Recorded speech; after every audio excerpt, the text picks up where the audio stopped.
Hi friends, పేదల కోసం కేంద్ర ప్రభుత్వం విభిన్న రకాల పథకాలను ప్రవేశపెడుతోంది. ఆర్థిక సాయం అందించేవి కొన్ని కాగా, వృద్ధాప్యంలో అక్కరకు వచ్చే విధంగా మరికొన్నిటిని రూపొందించింది. ఉద్యోగులకు వారి యజమానుల ద్వారా పీఎఫ్ మరియు పెన్షన్ ఫండ్ సౌకర్యాలు కల్పించే విధంగా చర్యలు తీసుకుంటుంది.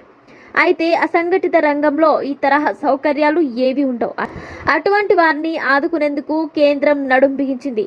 ఈ శ్రమ్ ద్వారా భరోసా ఇస్తోంది. అసంఘటిత రంగంలోని కార్మికుల డేటాబేస్ క్రియేట్ చేసేందుకు కేంద్ర ప్రభుత్వం 2021లోనే ఈ శ్రమ్ పోర్టల్ను ప్రారంభించింది. స్వీయ ధృవీకరణతో ఈ రంగంలో పనిచేసే ఏ కార్మికుడైనా ఇందులో నమోదై 12 అంకెల ఈ శ్రమ్ కార్డ్ పొందవచ్చు. 18 నుంచి 59 ఏళ్ల వయసు కలిగిన వారు దీన్ని పొందేందుకు అర్హులుగా ప్రభుత్వం నిర్ణయించింది.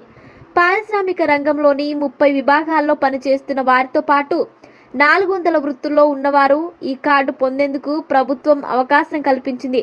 పండ్ల వ్యాపారులు, వ్యవసాయ కూలీలు, పాడి రైతులు, ఆటో డ్రైవర్లు, నిర్మాణ కార్మికులు, వీధి వ్యాపారులతో పాటు పలు ఇతర పనుల్లో నిమగ్నమయ్యే వారికి ఇది నిజంగా శుభవార్త అని చెప్పవచ్చు. దీనికోసం కావాల్సిన అర్హత కేవలం సదరు వ్యక్తి భారతీయ పౌరుడై ఉండాలి. ఈ కార్డుదారులకు ప్రభుత్వం 2 లక్షల మేర వైద్య బీమా, accidental insurance, Atal pension Yojana coverage ఇస్తోంది. 60 ఏళ్లు పైబడిన అనంతరం 3000 వరకు పెన్షన్ పొందే అవకాశం ఉందని కార్మిక శాఖ చెబుతోంది. ఈ పథకానికి పూర్తి స్థాయిలో ప్రచారం లేకపోవడంతో దీని గురించి ప్రజల్లో అంతగా అవగాహన లేదు.